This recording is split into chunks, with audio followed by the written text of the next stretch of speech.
Magandang umaga po sa ating lahat. Ayan. Sige po, inaanyayahan ko po ang lahat na magsiupo na po sa inyong upuan para po sa paghahanda sa ating communal prayer ngayong umagang ito. Para po sa ating prayer, ito lang po ang instructions natin.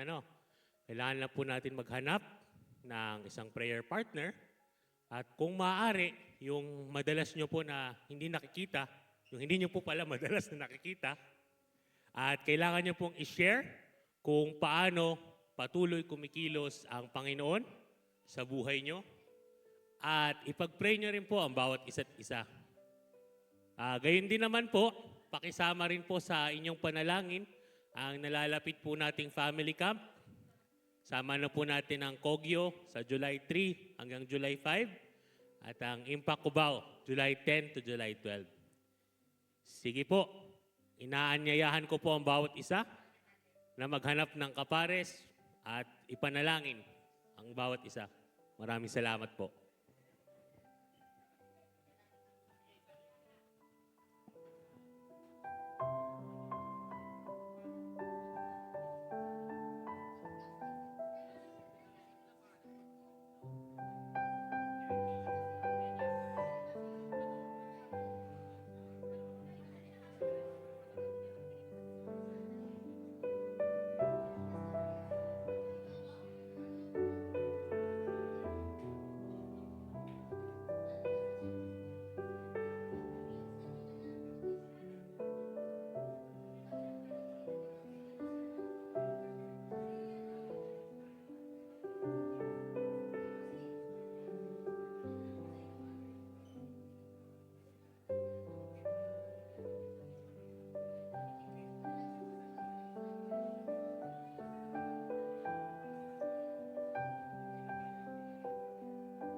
Sa mga oras na to, dapat po pinapanalangin nyo na po ang isa't isa.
Sige ho, manalangin ho tayo. Dakilang Diyos, nagpapasalamat po kami sa umagang ito, sa panibagong opportunity, Lord, na binigay mo sa amin na mapapurihan ka. Salamat, Panginoon, dahil dinala mo kami ng ligtas sa lugar na ito. Dalangin namin, Panginoon, na kayo nga po ang manguna sa aming worship service ngayong umagang ito. Dalangin din po namin, Lord, na kayo po ang makita sa buhay namin. Sa darating na family camp, Panginoon, pinapanalangin po namin na kayo po ang mag-provide ng aming mga pangangailangan, Panginoon. Ingatan niyo po kami sa pagpunta doon. And Lord, nawa ma-realize ng bawat isa, Lord, ang kahalagahan ng pamilya, Panginoon. Kung ano nga po, Panginoon, ang design mo, Panginoon, para sa family. Maraming salamat, Lord, dahil nandito na naman po kami. Panibago kaming araw na makita ang aming mga kapatiran sa simbahang ito. Dalangin po namin na kayo ang manguna sa lahat ng ito. Ito po ang aming dalangin sa pangalan ni Jesus. Amen.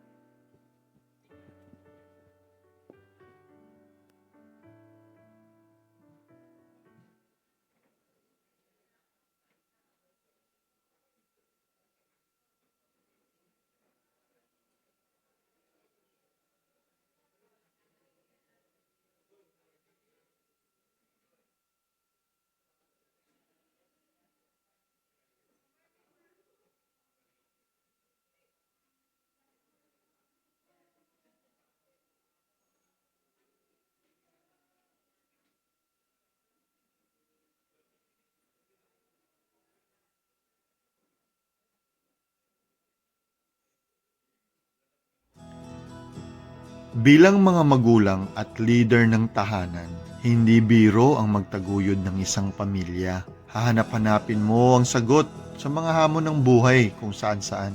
Pero sa Diyos mo lang pala matatagpuan ang kapayapaan at gabay na hinahanap mo. Ito ang kwento ng isang church na nagbukas ng kanilang pinto sa mga taong naghahanap sa pagmamahal at gabay ng Panginoon.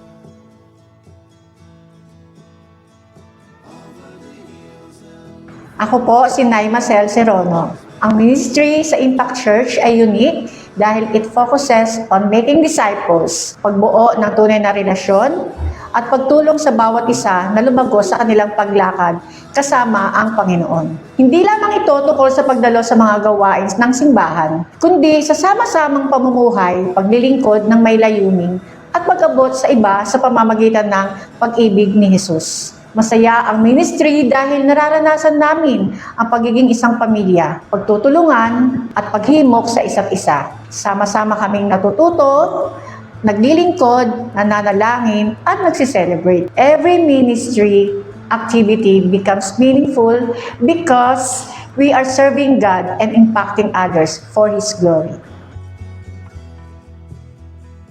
Ako po si Kuya Buddy ng Pitwason Center. Para sa akin, Impact is a family ministry dahil hindi lang ito tungkol sa pag-attend ng church, kundi sa pagbuo ng tunay na relasyon at pagmamalasakit sa isa't isa. Dito, tinutulungan tayong lumago sa ating pananampalataya habang sama-sama nagmamahalan, nagtutulungan at nagdadamayan bilang isang pamilya kay Kristo. May lugar ka sa Impact Church kung saan ka tatanggapin, susuportahan, at hihikayating mas mapalapit sa Diyos. Kaya ang Impact ay hindi lang simbahan o grupo ng mga tao. Ito ay spiritual na pamilya na sama-samang lumalakad at naglilingkod para sa Panginoon. Impact Church Family, we belong, we grow, and we serve together. Ako po si Kuya Alan. Ginawa kong mas stronger and courageous ni Lord nung dalawang ministry na ang pinagkatiwala sa akin ni Lord. Basketball ministry sa pagiging coach at referee. Malasakit ministry sa pagiging MCC with my wife. Pinag-pray ko talaga sa Panginoon na bigyan niya ako ng strength, courage at wisdom para magampanan ko yung pinagkatiwala niya sa aking ministry. May mga times na nagsasabay ang basketball at malasakit ministry pag Saturday. Pero never dumating sa point na napagod ako or nag-complain. Nilid at ginaid talaga ako ni Lord Salamat, Pastor Jero, Pastor KR, Impact Family, nakasama ko sila together sa journey mo sa ministry, especially sa ating Panginoon. He will never lead us nor forsake us. Kaya nga mga kapatid, maging malakas at matapang tayo palagi sa gawain ng Panginoon. Ako po si Brother Mel. Ang naitulong po sa aking family ng Impact Church ay mula po noong pandemic ay hindi kami makalabas at medyo umaasa lang po kami sa ayuda. Laking pasasalamat ko po sa kanila dahil hindi kami makapagtrabaho mag-asawa dahil bawal po. At umaasa lang po kami sa ayuda at sa konting kinikita ng anak ko si Melvin. Kaya laking pasasalamat ko po at nagkaroon ng ganong adikain ang mga pastor namin at tumulong sa bawat miyembro ng Impact Church. For our couples, love required bravery. It took courage to say yes to marriage, courage to raise families in a changing world, and courage to choose grace every day. Together, we became more courageous because we anchored our homes in Christ.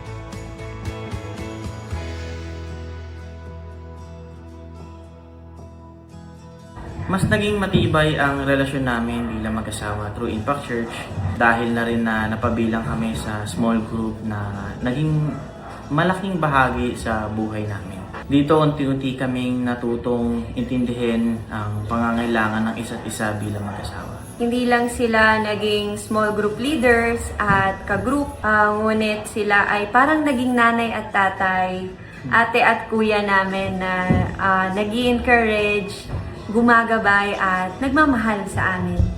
Ako po si Sir Gid. Ako po si Kim. Ano yung tanong?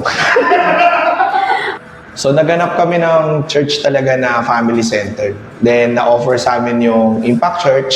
So, nung nag-attenda kami, nailagay kami sa small group ng young couples. Kung saan may mga kaedad kami na couples din na bago sa pandinig namin kasi usually hiwala yung men's at women's. So, first time namin naka-encounter ng ganong kind of small group. And also, maganda rin yung fellowship namin with the other groups of the small group kung saan yung mga sinishare nila, nakakapag-take kami ng ideas. And mas maganda na na-introduce din sa amin yung accountability sa isa't isa, na nagkaroon kami ng mga tao na makakasama namin mag-pray at kilalanin pa si Jesus at maging center ng aming marriage.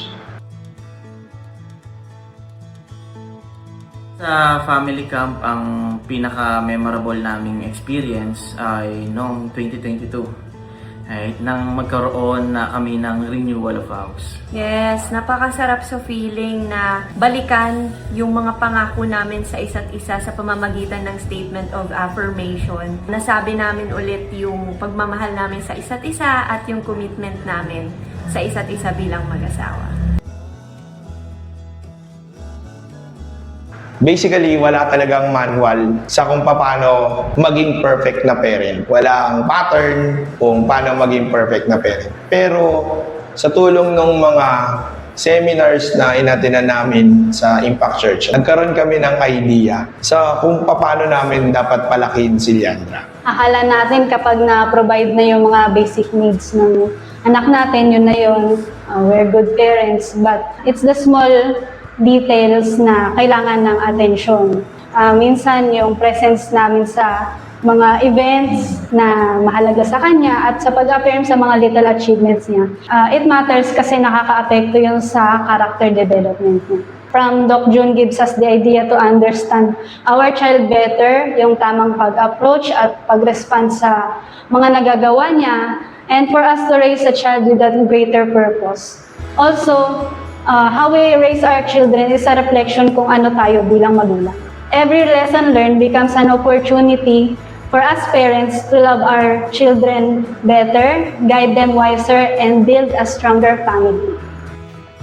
For years, this house has been a training ground for the soul, but more so molding ministers to sharpen their leadership skills that caused growth within their sphere of influences. We didn't just survive the last decade. By the grace of God, we conquered it. We stand here today as a living testimony of His faithfulness.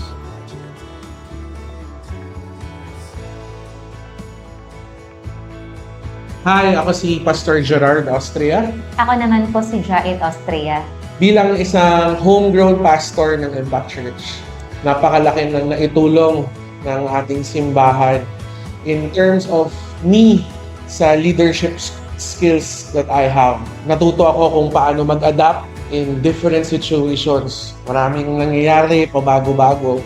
Pero bilang isang pastor, dapat marunong kang mag-adapt into different situations at marunong kang mag-adjust sa mga bagay-bagay sa ministry na ginagawa natin.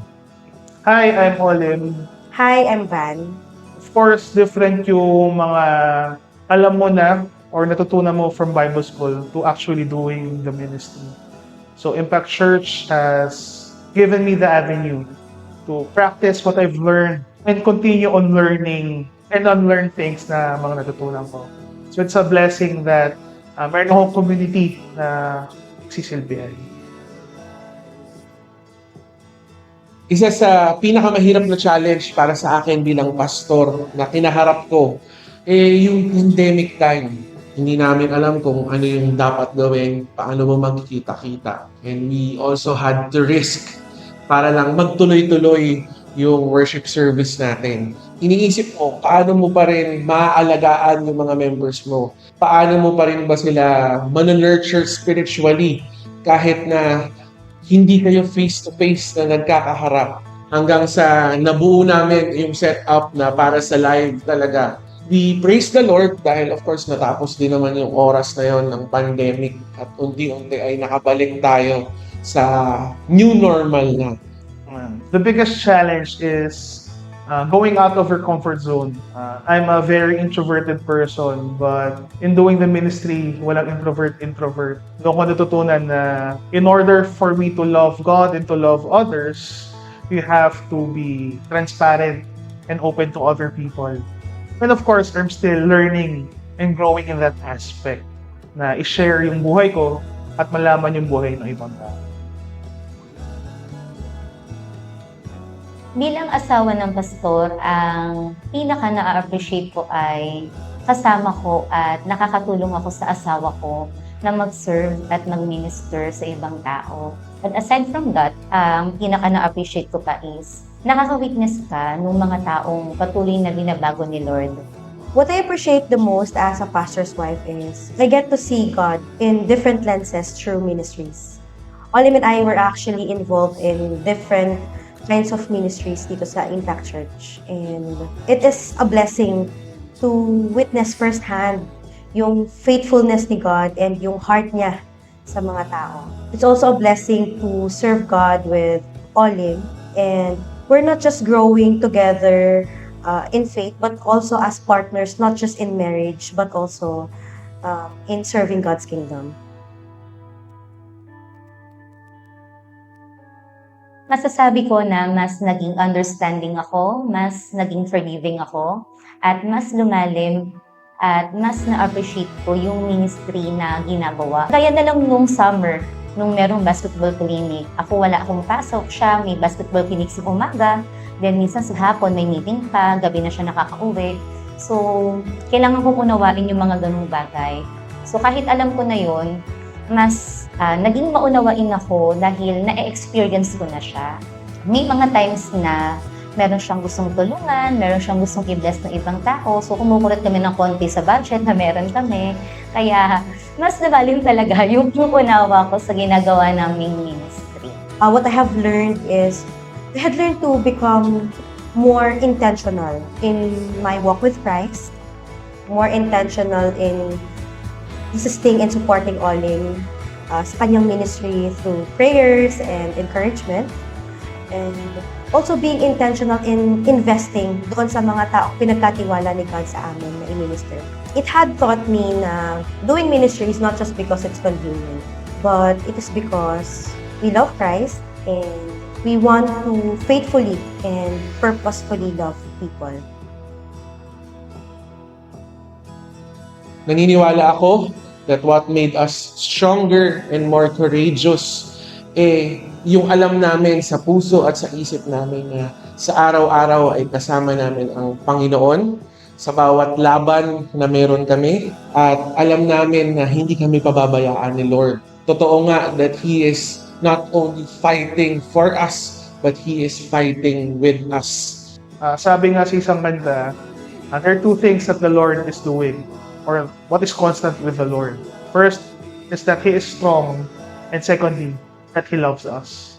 So knowing that the Lord is not yet done with our lives, the Lord is not done with the lives of the people that He entrusted to us, or to the whole congregation of Impact, it's more than enough na comfort and assurance na si Lord bahala sa atin. Dahil siya ay mapagmahal, siya ay malakas.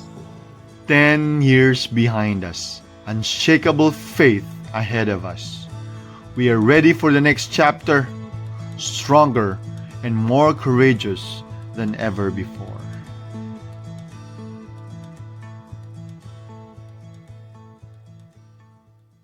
Amen. Palakpakan po natin ang Panginoon. Tunay nga po na napaka-laking blessing po ng Impact Church sa bawat isa. Amen po ba? Amen. Tayo po ay magsitayo. And we praise the Lord that He is working and He never stops working. And our desire bilang isang tagasunod ng Panginoon at naniniwala sa Kanya is to be more like Him each and every day of our lives. That's why as we worship the Lord, as we sing songs, as we lift His name up, may He be glorified and may He be honored. We thank you, Jesus,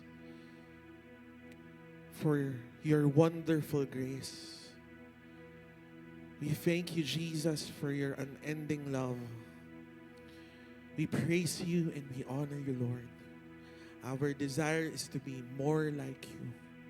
And even in different circumstances, even in the hardest circumstances, Father, we pray, Lord, that we would continue to bless your name, lift your name up, because you deserve all the glory, all the honor.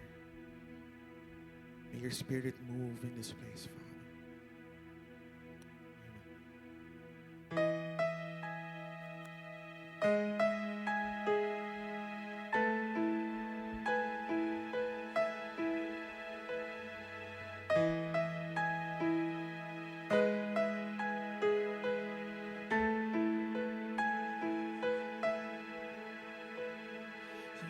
To the world you created, trading your crown for a cross. You willingly died, your innocent life paid the cost. Counting your status as nothing, the King of all kings came to serve. Washing my feet, covering me with your love. If more of you means less of me, take everything. Yes, all of you is all I need. Take everything.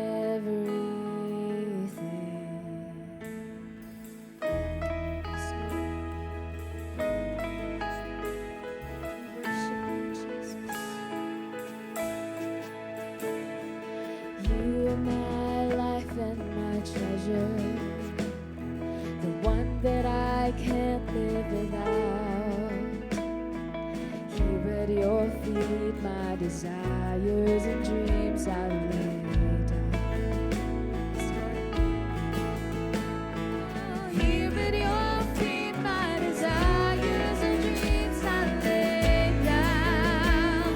I lay it all down. If more of you means less of me, take everything. Yes, all of you is all I need. Take everything.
just all of you is all I need.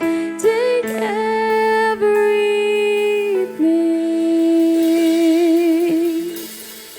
Amen. Let's give God a clap of praise.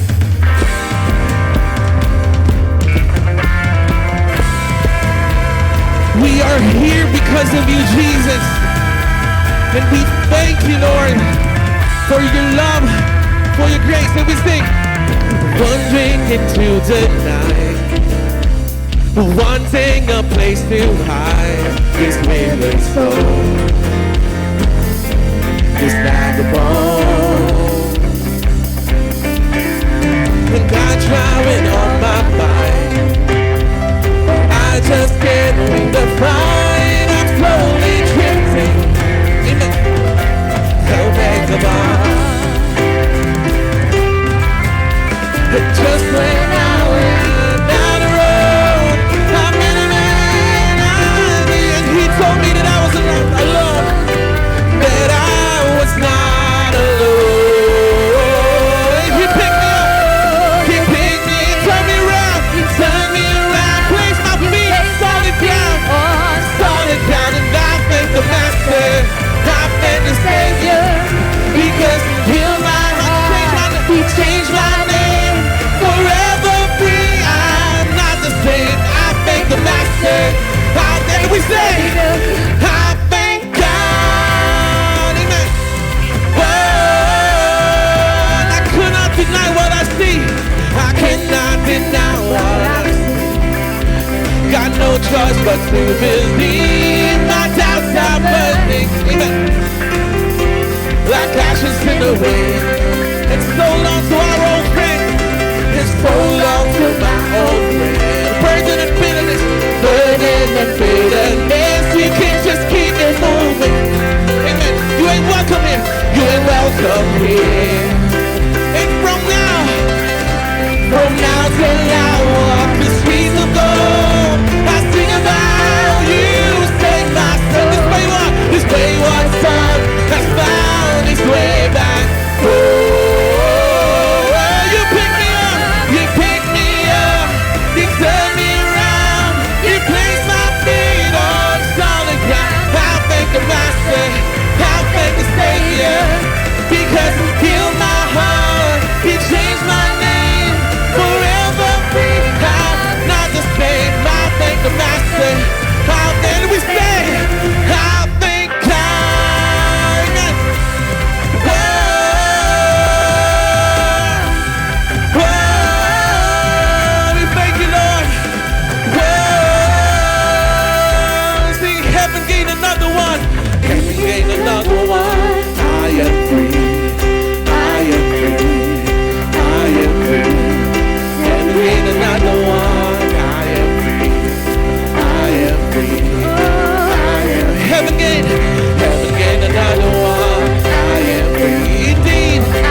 glad.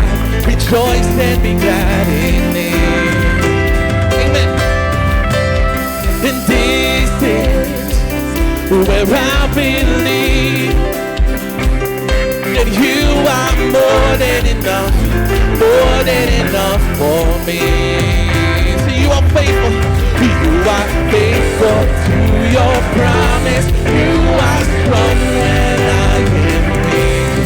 When I'm standing in your presence, I have everything I need. Every day, the joy of the Lord is my strength. Amen. The joy of the Lord is my strength. You're my soul, oh my soul, bless His name. All that is within me say, the joy of the Lord is my strength. Amen. Oh, oh, oh, oh, we say Jesus, Jesus, come what may, you are worthy of all my praise. You are faithful to your promise. You are strong and I am weak. When I'm standing in your presence, I have everything I need. The joy of the Lord is my strength.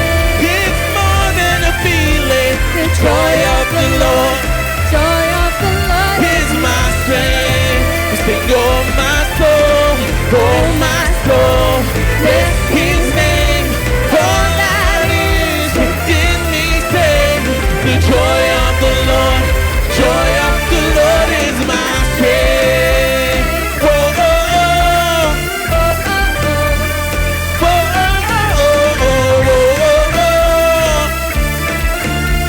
oh, oh. Let me say, so let it rise up like a river, overflowing.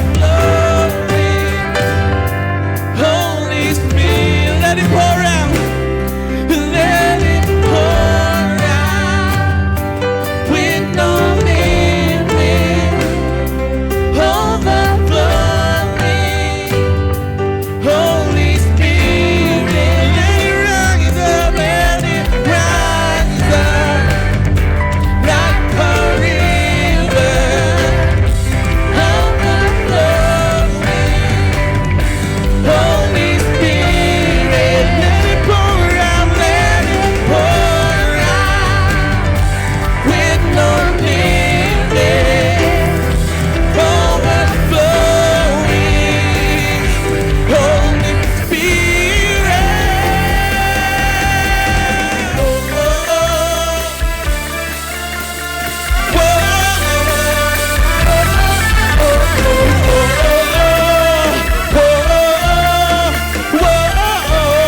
let's say the joy of the Lord. The joy of the Lord is my strength. It's more than a feeling. Joy of the Lord is my strength. It's oh my soul, bless His name. All that is within. Oh my soul, bless His name. All that is within. Oh my soul, bless His name. All that is within me say, the joy of the Lord is my strength. Oh, oh, oh, oh, oh, oh, more than a feeling. Oh, oh, oh, oh, oh, oh, oh, amen, amen. We thank you, Father. The joy of the Lord is our strength, and we thank you, Father, for this wonderful and amazing joy, Lord. An unspeakable joy, Father, that even words cannot comprehend. Lord, we love you with all of our hearts, Lord. And this is our prayer, that we would bless your name, Lord, in everything that we do. Each and every day you have given us, Father. We want to bless your name, Lord, for you are worth lifting high. You are worth every praise, Lord. Thank you, Lord. Blessed are those who run to him, who place their hope and confidence in Jesus. They won't be shaken. Blessed are those who seek his face, who bend the knee and fix their gaze on Jesus.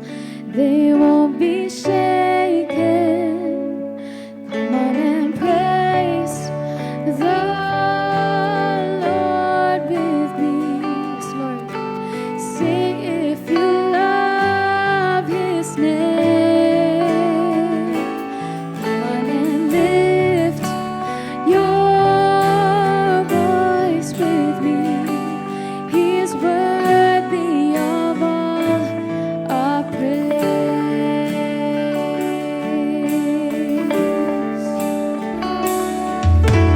Blessed are those who walk with him, whose hearts are set on pilgrimage with Jesus.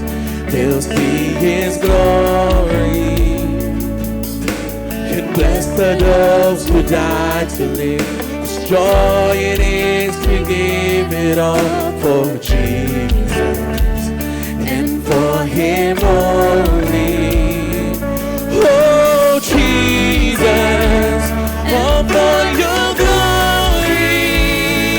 Come on and praise the Lord with me.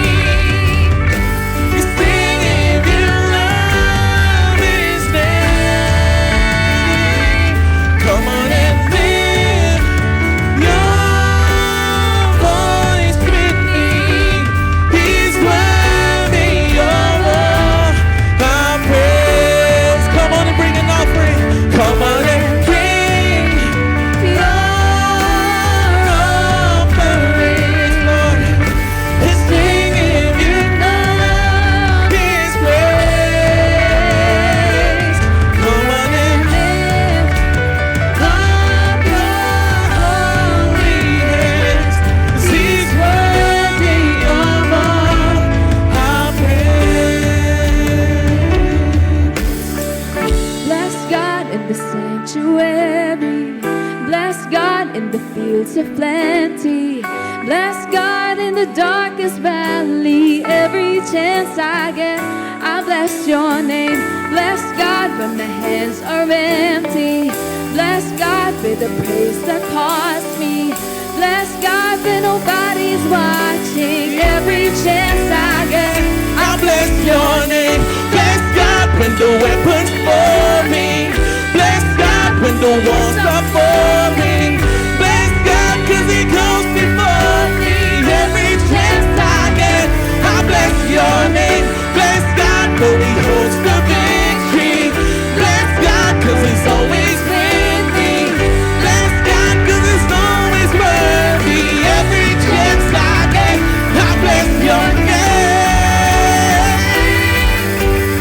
Every chance I get, I bless your name.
if you've known His grace, come on and lift up your holy hands. He's worthy of all our praise. He's worthy. He's worthy of all our praise. He's worthy of all our praise.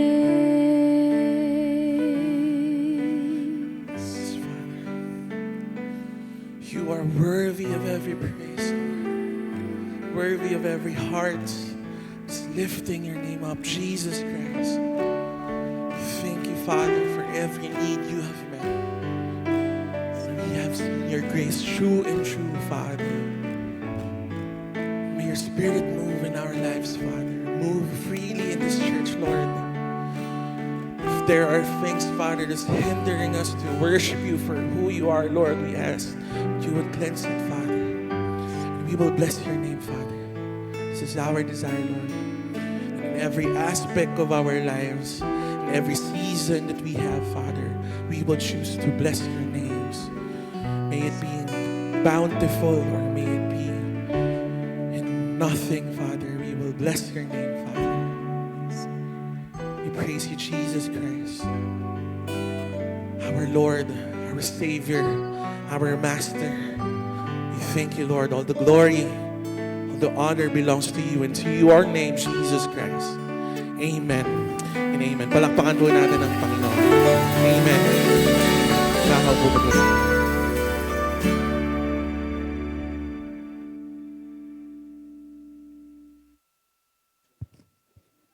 Amen. God is good.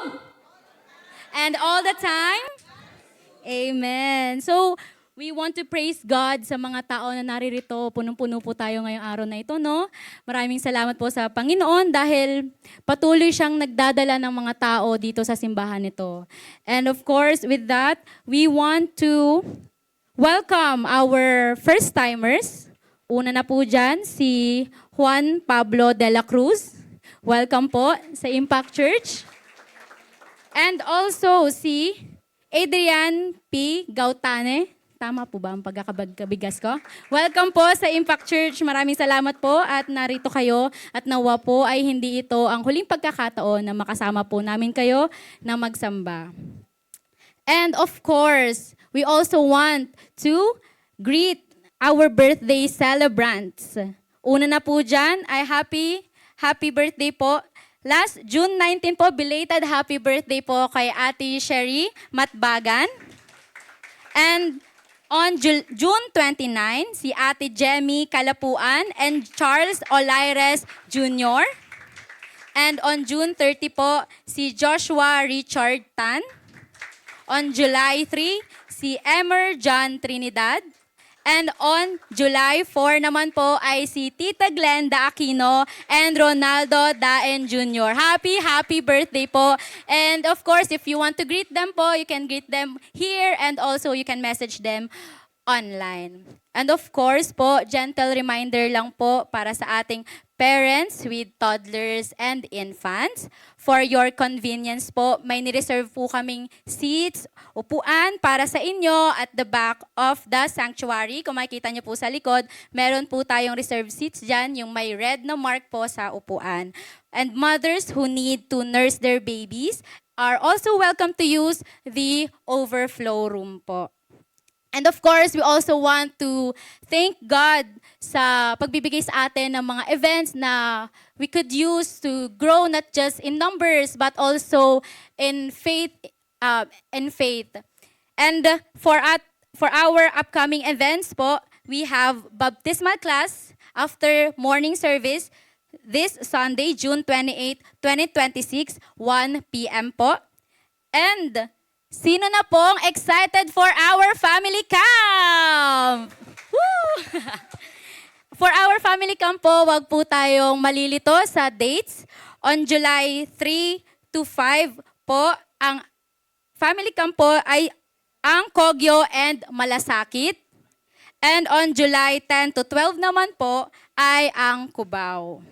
And for our family camp bus schedule, para sa mga attend ng family camp ng Impact Church Kogyo and Malasakit, kindly coordinate with your Malasakit coordinator for the bus schedule po. And if may mga concern naman po kayo for family camp, you can ask Pastor Jero din po. And reminder lang din po na sarado na po ang registration for family camp.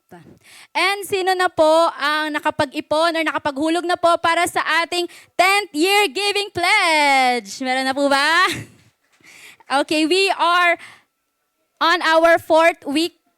4 weeks to go na lang pala. 4 weeks to go po ang ating countdown for at our 10th year giving pledge. And of course, let us ready our hearts sa pagbibigay ng ating for our 10th year giving pledge. And of course, meron din po tayong Impact Prayer Ministry. Maaari nyo pong i-scan ang QR code na nakikita nyo sa ating screen, or if gusto nyo naman pong sinusulat ang inyong prayer, ay maaari po kayong humingi sa ating mga ushers ng physical na card, at doon nyo po isusulat ang inyong mga prayer at ibabalik nyo po sa kanila para po maipagdasal po natin ang inyong mga gustong ipagdasal. And of course, dadako na po tayo sa ating tithes and offering. Sabi po sa Malakay 3:10, bring the full tithe into the storehouse, that there may be food in my house, and thereby put me to the test, says the Lord of hosts. If I will not open the windows of heaven for you and pour down for you a blessing until there is no more need. So church, let us give our tithes and offering. Sa pagmulat ng mata at pagsuko ng kamay, sa'yo'y aalay. Ikaw ang aking sandigan at ang natatanging pahinga. Sa kabila ng pagsubok, sa piling mo ang tagumpay ko. Di mo iniwan sa gitna ng kadaliman. Ang aking laban ay tagumpay sa iyong ngalan. Sa hirap o kakulangan, kabutihan mo'y mapakailanman. Natatanging alam mo, Jesus, hallelujah.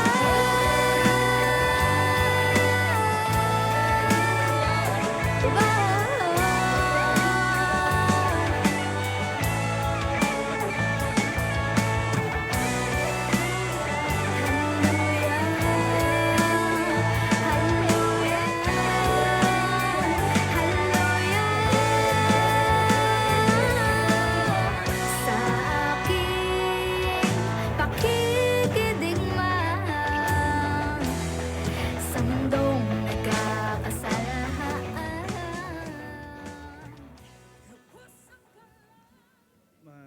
Check. Meron. Magandang umaga, Impact Church. Okay. No? So, ilang araw na lang, July na, no? And kapag July, alam nyo na yan, no? Malapit na yung family camp. So, in a few days, Kogyo and Malasakit will be having its family camp.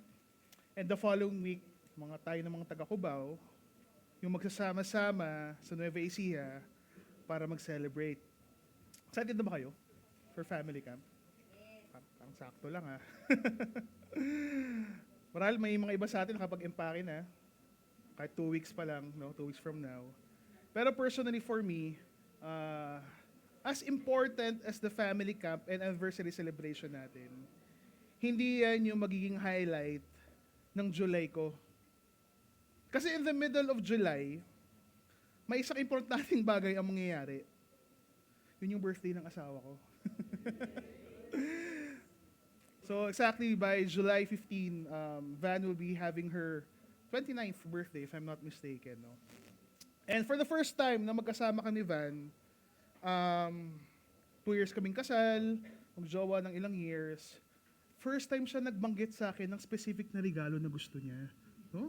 First time, with years ng pagkasama namin, first time niya nagbanggit, nagre-request ng isang specific na regalo.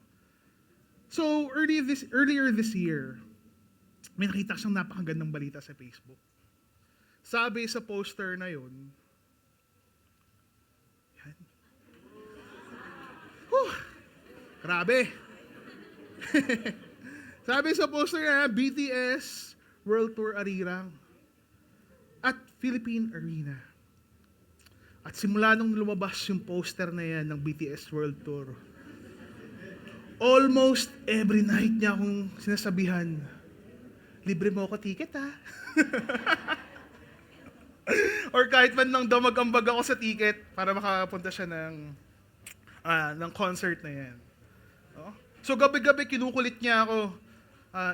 To the point na every time magkikita kami, ngingiti siya sa akin. Ticket ko ha. So ako syempre pagod na ako. Sige na nga. Nag-give in na ako. Sabi ko, sige nga, pag nakapag-secure ka ng ticket, pag-iisipan ko kung paano ko babayaran yan. So tinanong ko siya kung magkano yung ticket. Diyos ko po, nagulat ako. Ang mahal. So tayong mga lalaki, common sa atin to na pag may gastusin, mabilis utak natin eh. Di ba? Tama ba? Magkukumpute agad tayo, magkano to? Pag minantly ko to sa card ko, magkano to per month? Or ilang fasting ba gagawin ko para mabili ko ng ticket na to? So yun, agad dito ko sa utak ko. Nag-isip ko ng lahat ng paraan kung paano ko kakayanin yung pagbayad ng ticket na yun. So nag-isip rin ako ng mga rason, no? Nagdahilan na ako kay Van. Kasi mahal eh. Sabi ko sa kanya, grabe, isang gabi lang yan, oh. Yung ticket na gagastusin mo, plane ticket na yan, tsaka pocket money natin pag lumabas tayo ng ibang bansa or nag-out of town trip tayo. Sabi ko nga rin sa kanya, manood ka na lang sa YouTube, mas malapit pa. Ganun rin naman yun. Same na sayaw lang rin naman gagawin nila. Ang maganda pa sa YouTube, marirewind mo, babalik-balikan mo. No? Pero wala eh, ayaw. Ayaw di ba? So, gusto niya talaga ni Van manood ng concert kahit may hesitations ako, tsaka bago-bago isip ko. Kaya nababatip sa akin si Van eh. One night, sige, ako bahala. Second night, hati tayo. Third night, sige, ikaw bahala. Bayaran na kita. So, bago-bago isip ko. Pero sige, once makabook ka, sige, babayaran ko yung ticket. At any means na pwede kong gawin. So, of course, inisip ko na agad yung card ko. Kasya ba sa card ko? Sige, nakapagbayad ako sa card. Pwede ko siyang i-card, no? Sabi ko ng sarili ko, para makapagtipid, for 1 month, naglalakad na ako pa uwi. Sabi ko, pag naglakad ako pa uwi, makakasave ako ng itong amount na pera. Ano yan? Pang regalo sa asawa ko. But sad to say, kahit naglagay ng additional date ang BTS concert, hindi nakasecure ng ticket si Van. Ang dami palang gustong manood ng BTS. Nung ngayon ko na nalaman, no? Ang dami palang mga, armies ba yan? Armies ang tawag sa BTS, So actually si Van nakapasok sa queuing eh. Nakapunta siya doon sa pag-select ng ticket. Pero every time na pipinit siya ng ticket, laging waiting or parang nakuha na daw. So whether bleacher seats yan, VIP, wala talaga siyang nakuha. Siyempre ako naginhawa sa loob ko yun. Ay, shucks. Yes. Di magagamit yung card ko sa concert. Pero malungkot si Van, no? Kaya iba na lang daw yung gusto niya. No? Gulat rin ako. At hanggang ngayon, kinukulit niya ako dun sa gusto niya. Pero yung gusto niya, sa susunod na preaching ko na lang. Pagkatapos ng birthday niya. No? Pero doon ko na-realize that even though how illogical, how unpractical it may be, there will always be a reason for me, personally, no, to give at magbigay at maglaan ng budget sa taong minamahal mo. Tama ba? No? Common yan, no? Lalong-lalo na kung asawa mo yung nanghihingi, gagawa mo ng paraan. No? Natuto kay Nanay Marcel eh. In today's sermon, we will be exploring a story on which an illogical and an unpractical offering was seen and was used by Christ to illustrate to His disciples what generosity really means. No? So I invite everyone to stand up with me as we read our passage for today found in Mark 12:41 to 44. The story of the widow's offering. Okay? Sabay-sabay po tayong basa. Jesus sat down opposite the place where the offerings were put and watched the crowd putting their money in the temple treasury. Many rich people threw in large amounts, but a poor widow came out and put worth only a few cents.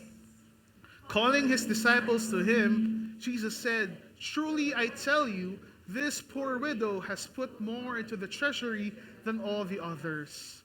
They all gave out of their wealth, but she, out of her poverty, put in everything, all she had to live on." May we be blessed by the reading of His Word. You may now all be seated. So sa kwentong ito, makikita natin na nagmamasid si Jesus. Nagmamasid si Jesus sa templo. At nakita niya ang mga tao na naglalagay ng kanilang mga offering para sa Panginoon. Kapansin-pansin ang may mga kaya sa buhay during that time na tila matinding mga amounts, no? Limpak-limpak na halaga ang kanilang nailalagay sa treasury ng temple. Pero kahit sa theatrics na kanilang ginagawa, at marahil may mga taong na-amaze sa yaman na kanilang tinatapon. Actually, napag-usapan namin ito ni KR, no? During one of our pastoral meetings, na yung panahon daw nun, hinahagis yung pera sa treasury para tumunog, no? So pag marami kang nahulog, maingay yung treasury box, no? So ayun, it's a means for them to show off na nagbibigay sila. So marami siguro nakita, nakarinig ng kalampag ng offering box, or siguro much worse, marami rin ang nainggit sa kakayahan nilang magbigay, or yaman na meron sila na kaya nilang magbigay. Pero sa agaw pansin na ginagawa ng mga may kaya during that time, doon mas binigyan ng Panginoon ang isang byuda na merong 2 maliit na copper coin na hindi hamak na mas malayo sa amount na kayang ibinigay or binibigay ng mga tao during that time. Doon tinawag ni Christ yung kanyang mga disipulo. In-explain niya sa kanyang mga disciples na higit na mas matimbang ang binigay ng byuda kaysa mga binigay ng mga mayayaman. Kahit pagsamasamahin pa yung offering ng iba, sabay-sabay nilang ialayan, it's not enough, or hindi niya ma-outweigh yung binigay ng widow. Kasi, the rich gave abundantly. But, proportionally, the widow gave all that she had. Sa unang tingin, marahil naisip na natin agad ang aral na matutunan natin ngayong araw na to. Na ang Diyos ay hindi tumitingin sa halaga ng ating binibigay. Hindi sa laman ng ating bulsa, kundi sa laman ng ating puso. That the Lord is more concerned on the heart, the quality of it, rather than the amount or quality. Ato, tama kayo. At a glance, this is the first thing we would think. And doon pa lang, tapos na ang sermon natin ngayong araw. Siguro nga, dahil maiksi ang ating passage, maiksi rin ang sermon ngayon. No? 4 verses lang to eh. So, 4 verses, 4 minutes. No? Tapos na tayo. Pero, when we try to look deeper and ask the right questions and explore the passage intently, we can try to answer the question, why? Bakit? Why did Jesus give more importance to the widow's offering rather than to the people who gave abundantly? Sa mga taong nagbibigay ng labis-labis. When I was trying to understand this verse, may isang question na naisip agad. In the series of events that unfold towards the story of the widow's offering, ano ba yung mga nangyari? Kasi kung mapapansin nyo, sa structure ng kwento, itong kwentong to was towards the end of the whole chapter 12 ng Mark. Actually, yun yung last verses ng Mark 12. And what led Christ to observe the people on the courts? And when we look at the story itself, alam nyo, yung kwentong to, para isa siyang magandang illustration sa isang magandang punto ng Panginoon. Ito is illustration na may gustong i-prove si Christ na isang magandang learning sa ating ngayong araw, na iniwan sa mga tao. It seems that this incident is a perfect detail to an overview of an overarching story. Sa totoo lang, when we dial back a few verses, atras ka lang ng 2 verses, 3, makikita natin ang story at teaching Christ na very relevant sa kwento ng offering ng byuda. So atras tayo konti, 3 verses. You can look at your Bibles if you have, so no. The Lord was teaching a large crowd. Sabi niya doon, before this story, sabi niya sa crowd, watch out for the teachers of the law. Mag-ingat daw kayo sa mga Pariseo, sa mga scribes. They like to walk around in flowing robes and be greeted with respect in the marketplaces. And the most important seats in the synagogues, the places of honor at banquets. So sabi ni Christ, mag-ingat kayo sa mga Pharisees. No? Gusto nila, respetado sila, kapansin-pansin sila, at sila yung center of attention. He said also, they devour widows' houses, and for a show make lengthy prayers. These men will be punished most severely. So for our first point today, in the story of the widow's offering, there is a stern warning that the Lord gave to the people. First is that true offering is not self-pleasing. Sabi doon, they devour the widow's houses and for a show, make lengthy prayers. For me, it's very interesting na widow talagang kinakita ni Christ at ginamit niyang point of comparison sa mga mayaman na giver at lalong-lalo na sa mga teachers of the law. Alam natin, during that time of Christ, the widows and the orphans were highly vulnerable. No? Sila pinaka-marginalized during the society nila. Kasi sa time nila, it was very patriarchal. No? Where only men were the sole owners of the land. Sila lang yung pwedeng mag-work, magkaroon ng income, sila lang yung may birthright, may inheritance, and of course, during their time, the man had the sole responsibility of taking care of his family. In terms of legally, financially, socially. So basically, nakaasa lahat sa pangalan ng tatay at estado ng padre de pamilya. So imagine, if the sole person who has all the rights to your family namatay, then lahat ng rights ng pamilya nung yun, malalagay sa panganib. Nawawala yung right for legal ownership ng lupa, lahat ng kanilang ari-arian, pwedeng makuha, nawalan sila ng means para sa kanilang kabuhayan, at yung social standing rin ng pamilya ay maglalaho. Kasi namatay yung padre de pamilya. Kung naalala nyo ngayong kwento ni Ruth at ni Naomi, ito ay isang example na anong mangyayari pag namatay ang iyong asawa. The few things na pwedeng gawin ng widow is mag-glean during harvest season. Alam niyo yung glean? Alam nila Kuya Melto, pre-niche ni Kuya Melto eh. Yung gleaning meaning yan, kukunin nila yung tira-tirang ani. Yung mga hindi na-harvest ng mga farmers, yun lang yung kukunin nilang crops. Literal, na leftovers lang ang bubuhay sa kanila. Yun lang yung pangkakain nila. No? So once the man of the family dies, mataas ang chance na maging dirt poor ang mga widows. Lalong-lalo na kung wala silang anak na lalaki na magti-take over sa family nila. That is why even in the Old Testament, the Lord instructed the Israelites to take care of those who are vulnerable and marginalized. Sabi nga sa Deuteronomy, the Lord defends the cause of the fatherless and the widow and loves the foreign residing among you. Give them food and clothing. In Exodus, it says, you shall not mistreat any widow or the fatherless child. If you do mistreat them, they will cry out to me, and I will surely hear their cry. Actually, even in the New Testament, during the time of the early church, sabi doon, give proper recognition to those widows who are really in need. To the point that it was ingrained in their laws that it is imperative for them to take care of those who cannot protect themselves, such as the widows and the fatherless. Kaya dito nagalit ang Panginoon. But rather than doing what the Lord had asked them to do, they did the opposite. Sabi nga dyan, no? They devoured the homes of widows and took advantage of their vulnerability, their vulnerable status in society. Ang ginagawa dito, kwento, nung nag-research ako, ginagawa ng mga Pharisees at scribes, dinadaya nilang widows out of their homes and out of their properties. Since namatay nga yung padre de pamilya, Ngayon, ang trabaho ng widow, hihingi siya ng tulong sa teachers of the law, which are the Pharisees. Sila may alam ng batas eh. No?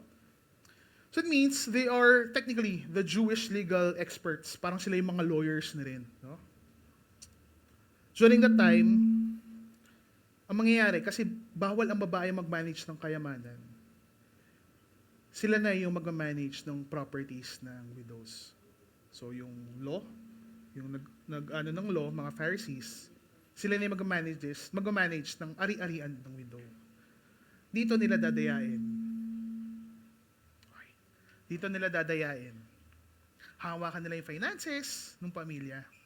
Magkapataw sila ng mga fines, maglalagay sila ng additional instructions, and they will find any legal matters or ways to make the widow bankrupt para makuha nila lahat ng ari-arian ng widow, making them dirt poor or becoming reliant sa kanila. No? Because alam nila yung legal ways. So instead of helping the widows, kinakatasan nila ito. Technically, nagiging financer nila ang mga widows sa mga luho nilang pamumuhay. And as they parade themselves with expensive clothing and robes and demanding respect from people in the marketplace and in the synagogue, ginagawa nila ito while they are cheating the lives of the widows na kailangan talaga sa buhay nila. Oh? Kaya galit na galit si Jesus sa mga taong ito. Kaya nga sinabi niya sa Matthew 20:23 Woe to you, teachers of the law and Pharisees! Mga ipokrito kayo. Ang galing nyo magbigay ng 10th ng kanyang kayamanan, yung spices nyo, yung mint nyo, yung dill, yung cumin. But you have neglected the more important matters of the law, which are justice, mercy, and faithfulness. The Lord said, dapat pinaktis nyo muna to. You have practiced observing justice, mercy, and faithfulness without neglecting your giving.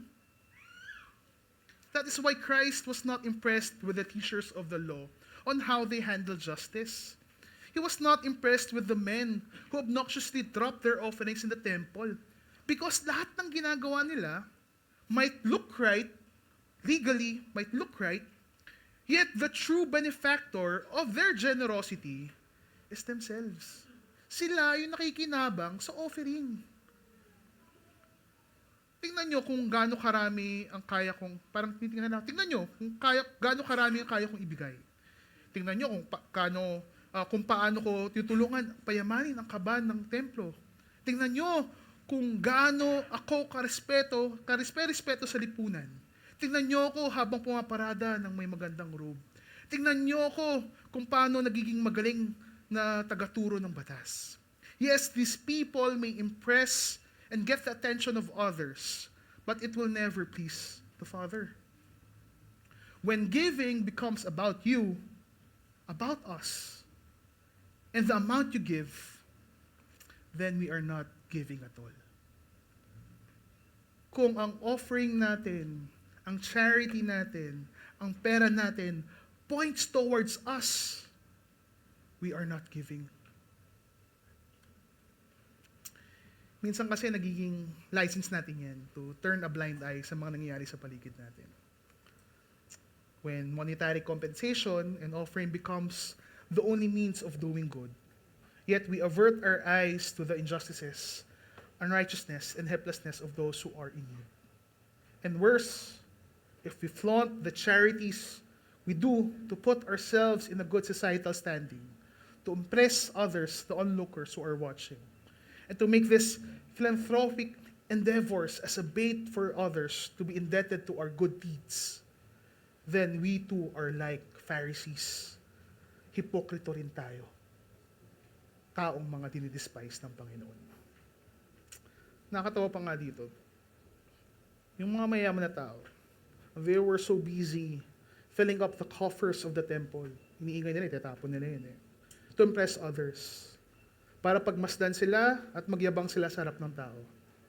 Yet, they did not see the need of the poor widow na kasama nila. Kasama nila nagbibigay, hindi na nakita. Mas kailangan niya yun. Sobrang busy sila magpa-impress. hindi nila nakita yung unjust treatment at need ng kasama nila mismo sa loob ng templo.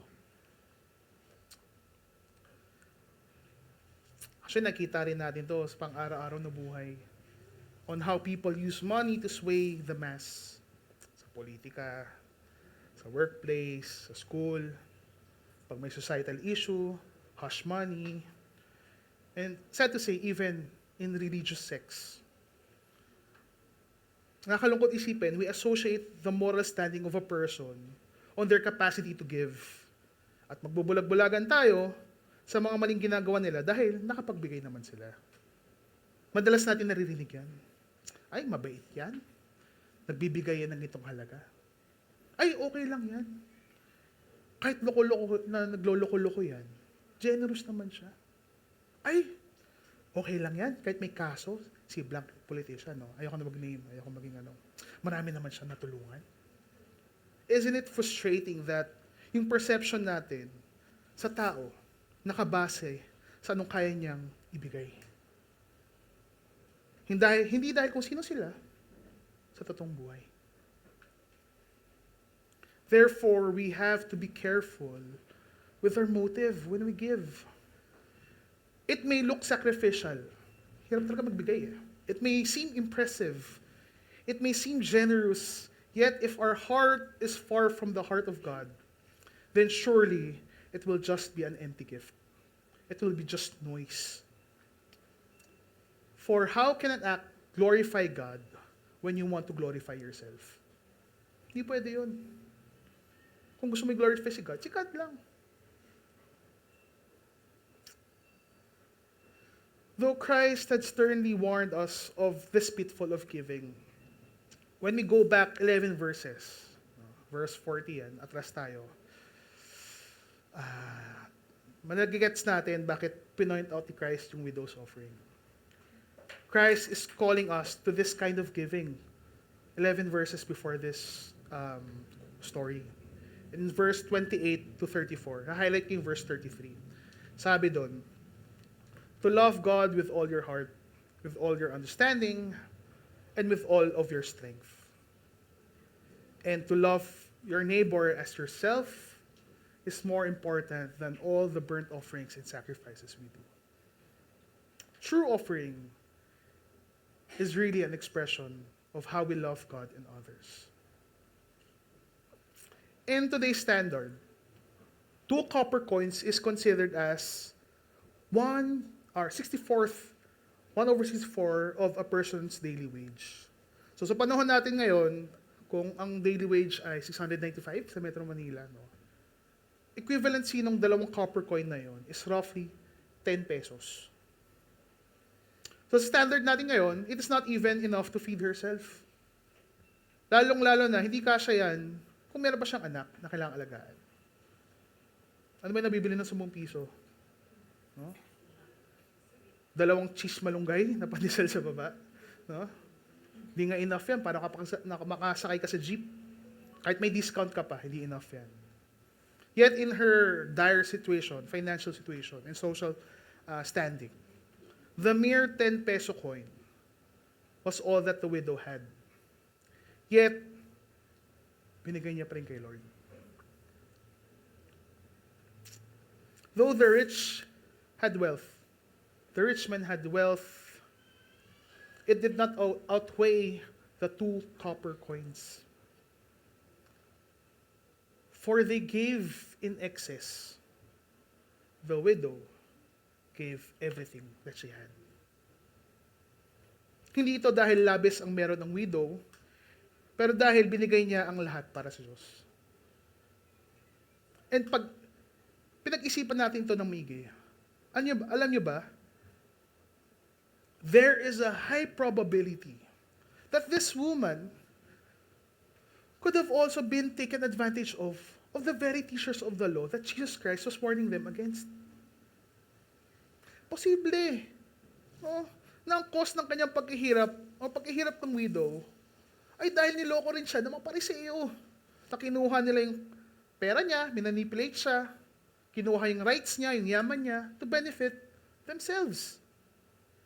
Yet, despite of that possibility, despite of that unfair experience, unfair treatment ng society, unjust legal remedies ng Pharisees, she was still willing to give for God. And she did not just give some. She did not give the excess. She truly gave abundantly because she gave it all to God. Hindi naging excuse sa kanya yung kakulangan niya para hindi magbigay. Hindi naging dahilan yung posibleng pandaraya sa buhay niya kaya naging siyang sakim kung anong meron siya. Hindi naging hadlang ang kanyang kawawalan para hindi siya magpakita ng kanyang pagmamahal sa Diyos. Pero dahil sa kanyang pagmamahal, kaya niyang ibigay ang lahat para sa Diyos. In terms of proportion sa math, no? The plenty can never outweigh the all. Maybe this is one of the reasons why Christ was more impressed with the widow. For it was not just a portion of what she had. It was all of her portion. When we give everything to the Lord and do everything for the Lord, doon natin nakita yung meaning of loving God with all of our hearts, our soul, our mind, and our strength. Kasi when we truly give and when we truly love God, there is nothing in our life that hinders us to offer everything to Him. Alam niyo ba that one of the implications of these 2 copper coins na binigay ng widow, implication yan, she is implying that it is more important for her to give what is due to God and give everything to God rather than her life itself. Binigay niya lahat eh. Lord, ikaw na bahala sa buhay ko. Kaya nga nakamaze itong kwentong na to, ang observation na to ng Panginoon. Na establish natin that widows were an afterthought in their society. Marahil, her offering on their societal standard was also an afterthought. Barya lang 10 piso lang. Petty change kumbaga sa mga taong kaya magbigay. She was practically a nobody. Wala kang nakapansin sa kanya nung nagbigay siya eh. Kasi busy lahat ng tao manood ng mga taong nagbibigay ng marami. At marahil naisip rin ng widow na nakakahiya yung ibibigay niya compared sa mga taong sa paligid niya. Kasi she had only a little to give. But for Christ, it was more valuable than any treasure and any coin that anyone could have given during that time. While others may have batted their eyes, shaming the widow, or even not glancing at looking at the widow as well, the Lord was fully aware of the generosity of the widow. For others, she may have been an afterthought. Christ thought more of her than anyone else because it was an act of full surrender to God. Loving God more than riches, loving God more than the fame, loving God more than life itself. Hindi pinandirihan ng Panginoon yung binigay ng widow dahil ito ay punong-puno ng pagmamahal. Tunay na mahal, tunay na may value. When I was scribbling this sermon, actually ginagawa ko tong sermon na to, yung week namin kasi nung pastoral meeting, this week, napaka-jam-packed. Tuesday may tinet kami, Wednesday pastoral meeting na umabot ng 7 p.m. Thursday, pumunta kami ng UECP, seminar. Friday, may conference kami pinuntahan, tapos 5 p.m. Niyaya pa kami ni Care pumunta dun sa banquet, no? Mabot kami ng 9 p.m. Pero di pa na doon natapos yung araw namin. Hanggang 11 p.m. naging meeting kami for family camp. Tapos nung Saturday, have you congratulated Pastor Raymond? He graduated his master's degree, no? Sa TNET.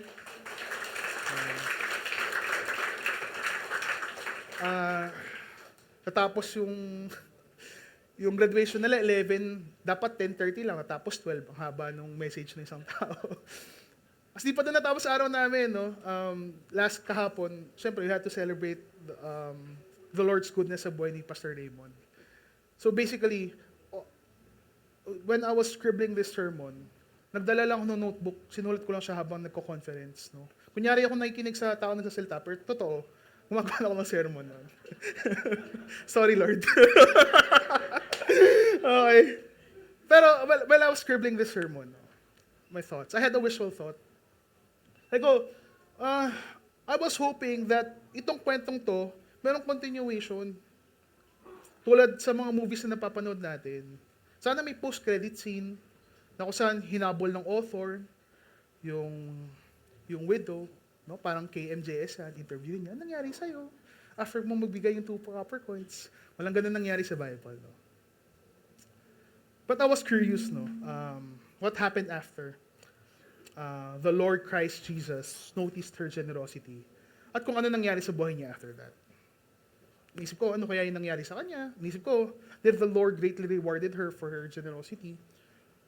Or did Jesus came to her after nakita niyang mag-drop ng coin and offered her riches beyond any man could ever dreamed of? Nagbago ba drastically ang buhay niya? Did the gates of heaven poured out its blessing towards her? Was there a planned reward for that woman that the Lord had noticed? How I wish there was a proper conclusion to her generosity. A happy ending, kumbaga, sa kanyang sacrificial giving. But the more I ponder on this story, the more I realized I was wrong for looking into a blessing for her giving. The whole point of her generosity was not her wanting a reward. It was not her wanting a reward for herself. Actually, kung ganun lang rin pala ang gusto niya mangyari sa buhay niya, then we have missed the whole point of the lesson.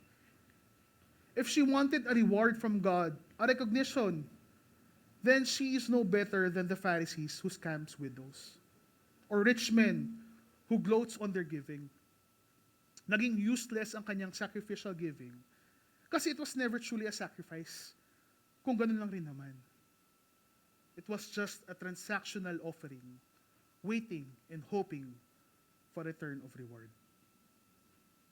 Dito ko napagtanto that the reason why she could have given everything that she had, because she had everything that she needed. Sorry. Punto ko kasi yun. Ulitin ko.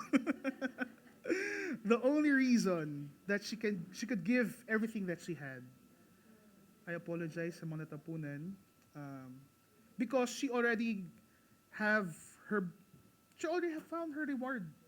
She already have her blessing in life. It was not for the applause of others, kaya siya nagbibigay.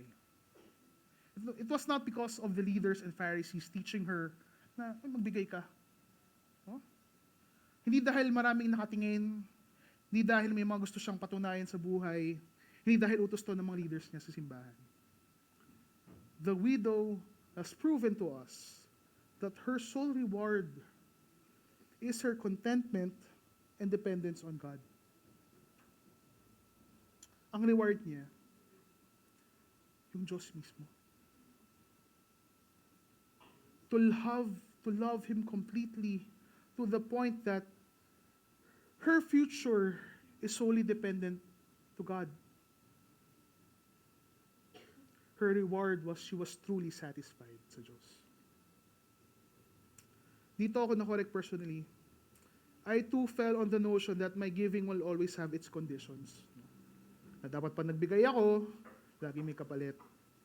Whether favor ng tao, recognition, or worse, naghahanap ako ng magandang rason para magbigay. Na tila ba may hinahanap akong proof na maging worth it yung generosity ko. But hindi ito yung pinapakita sa kwento natin ngayon. If we put conditions on our generosity, then it is not generosity at all. It is just a mere transaction. A way for us to invest in something and wanting tenfold return sa future.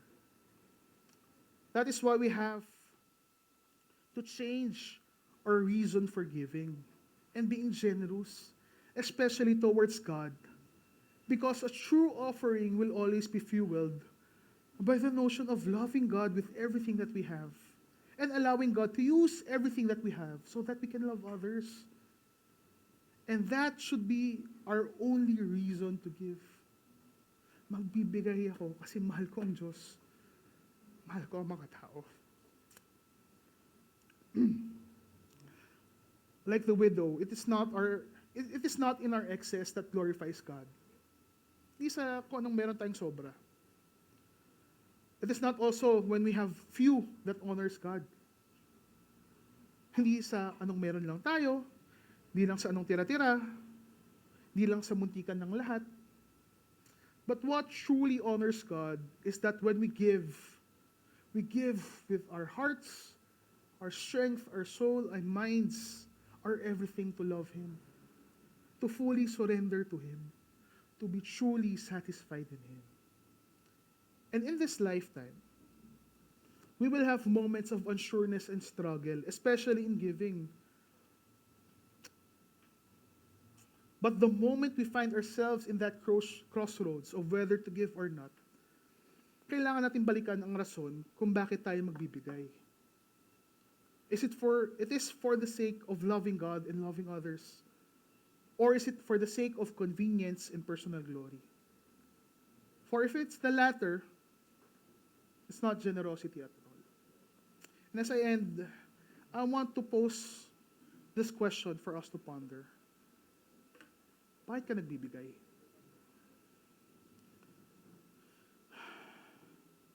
Let's be honest with ourselves.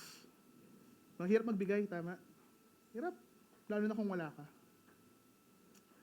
We are always looking for a compelling reason for us to give. Naghahanap tayo ng magandang dahilan, magandang pagkakataon, magandang platform. Maayos na pamamalakad para magbigay. Kasi nga, ang natural thinking natin, dapat merong patutunguhan tong pera ko. That's our idea of giving. At ang hirap i-reconcile sa puso natin na ang giving ay isang expression ng ating pagmamahal sa Diyos at sa ating kapwa.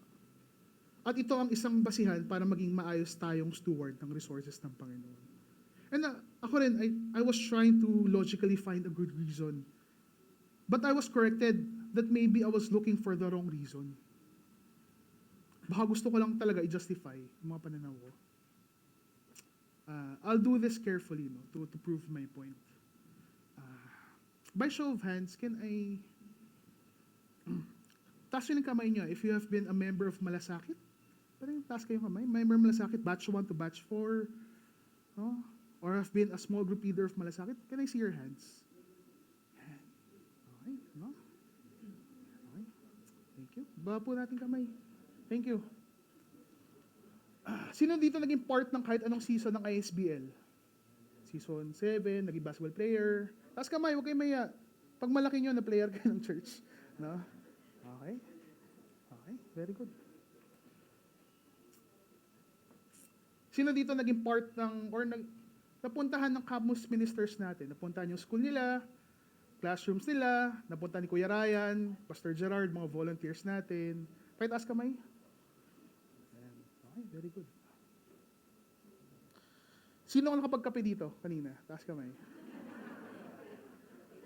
Okay. At ibiyak maganda. Taas kamay, sino nakakain tuwing after service? Taas kamay.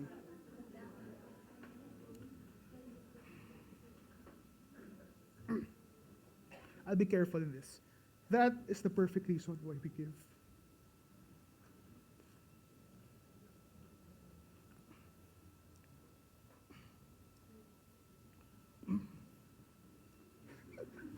Biyak na naman ako.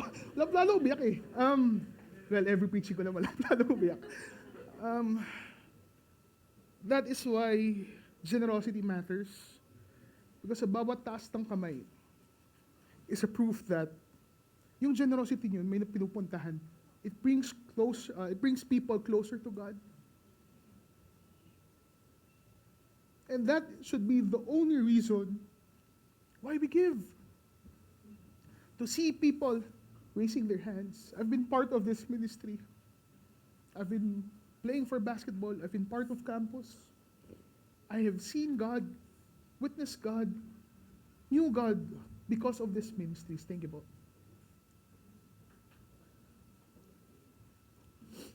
Church, this is the perfect reason why we give. We give so that we can love others with what we have. We give so that people will come to know Christ, so that they can know Him and love Him as well. We give so that many more people will come to know Christ, experience the love that He freely offers. We give kasi alam natin, they matter to God. We give so that we can love God and love others. Let's pray.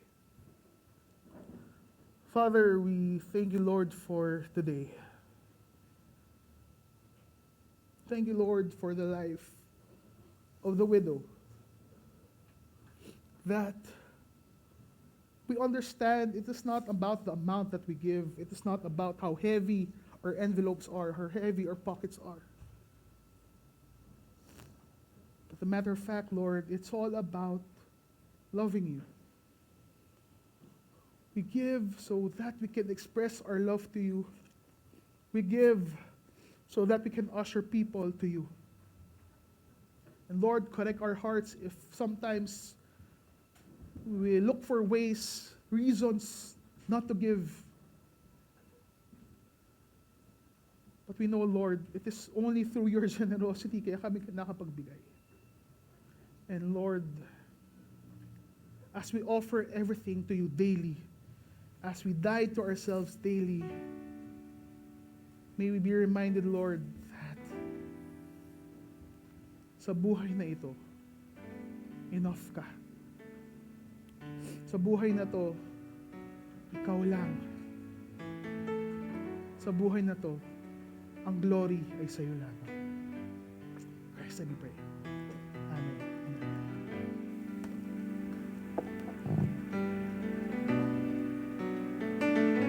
Let's all stand up. Amen.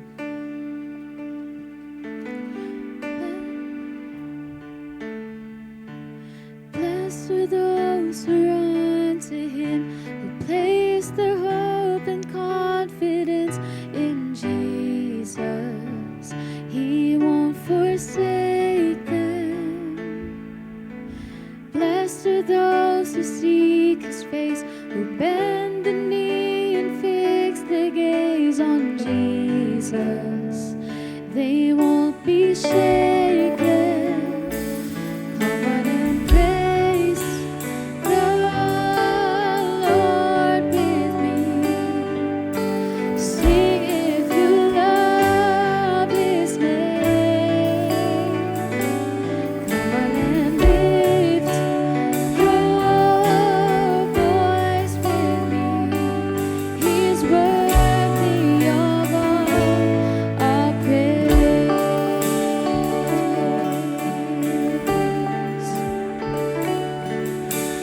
Blessed are those who walk with Him, whose hearts are set on pilgrimage with Jesus. They'll see His glory. And blessed are those who die to Him, whose joy it is to give it all for Jesus and for Him only. Oh, Jesus, oh, for your glory. Come on and praise God, Lord, with me. Sing if you love His name. Come on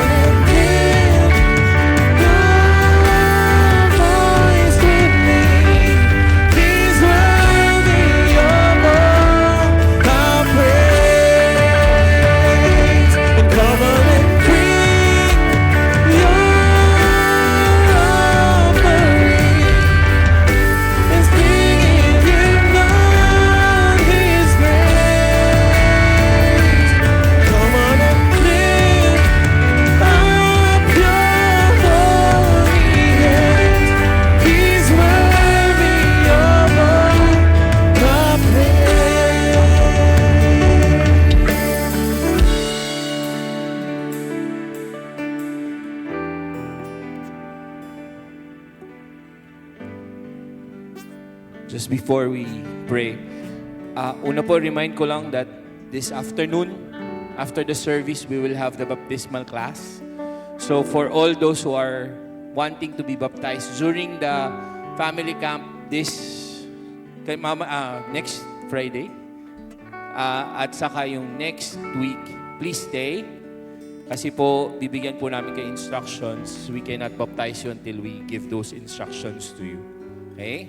Pangalawa po, yung yung buses for Malasakit and Cubao will leave at 1 p.m.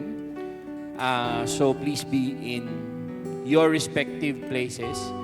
Ang E-Road po would be in E-Road. Doon na po magpupunta yung bus. Yung San Juan, P. Tuazon, and Project 23 dito po sa Kia Theater. Tama? Two things. Okay. We have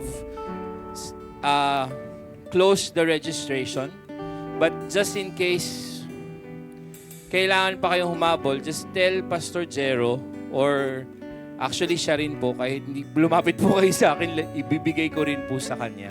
So please make sure that you're there. Kung nag-worry kayo, baka wala kayo sa listahan or what, if you're part of the Malasakit, please ask your MCC. If you're part of Impact Cubao, please come to Kim or to me para makita namin yung listahan. And ma-confirm namin if you're coming or if you're listed or not. Excited po ba kayo? Po. And of course, hindi pa po talaga kami naglalabas ng invitations for July 26. Wait lang po kayo at inaayos pa po namin. But everyone is invited. As much as we can accommodate, we will accommodate during that time. Let us pray together. Lord, we thank you for you are good. Lord, maraming salamat dahil napakabuti mo sa bawat isa sa amin. Lord, maraming salamat dahil sa araw-araw ng aming buhay, sa bawat pangangailangan namin, physically, emotionally, financially, Lord, you have been faithful and you continue, Lord, to be faithful. Maraming salamat, Panginoon, kasi you have been good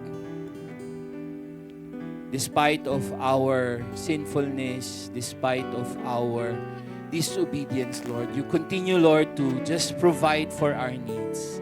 Lord, maraming salamat sapagkat patuloy naming nararamdaman ang iyong kamay na gumagabay sa amin, pumapatnubay sa amin, nagpapagaling sa aming mga karamdaman, nagpo-provide sa lahat ng aming pangangailangan.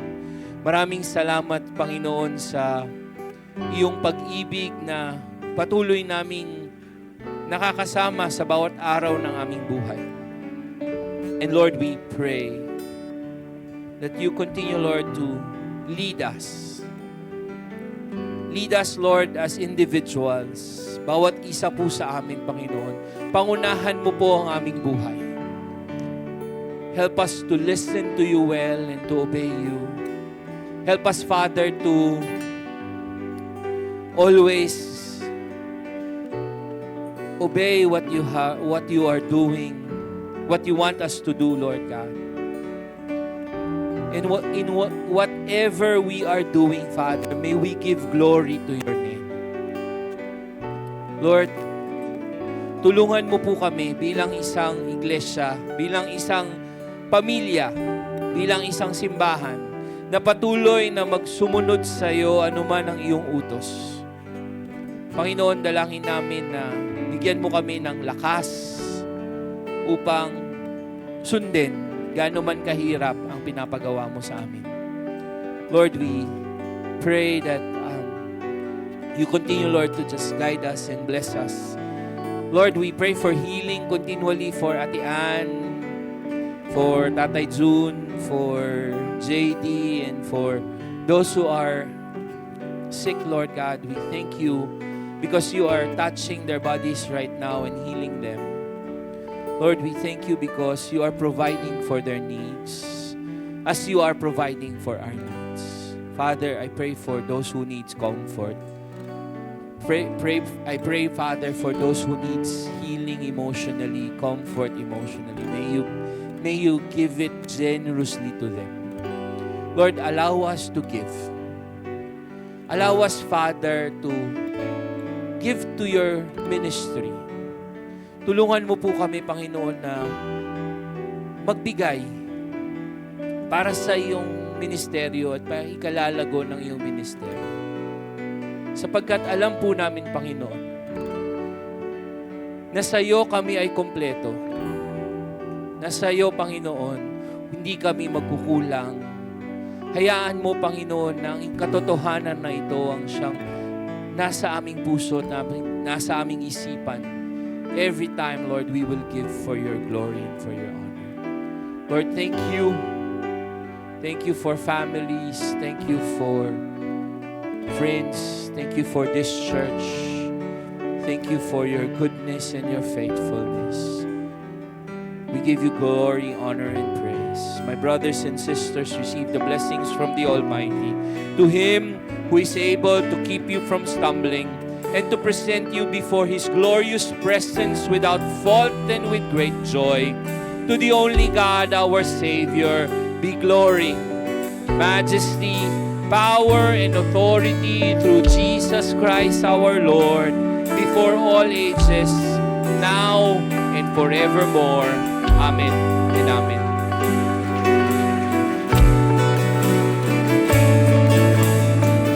Bless God in the sanctuary. Bless God in the fields of plenty. Bless God in the darkest valley. Every chance I get, I'll bless your name. Bless God when the hands are empty. Bless God with the praise that cost me. Bless God when nobody's watching. Every chance I get, I'll bless your name. Bless God when the weapons for me. Bless God when the walls stop falling. Bless God 'cause He goes before me. Every chance I get, I bless your name. Bless God 'cause He holds the victory. Bless God for He's always with me. Bless God 'cause He's always worthy. Every chance I get, I bless your name. Every chance I get, I bless your name. Every chance I get, come on and praise the Lord with me. Sing if you love His name. Come on and lift your voice with me. He's worthy of all our praise. Come on and praise. And come on and praise the Lord with me.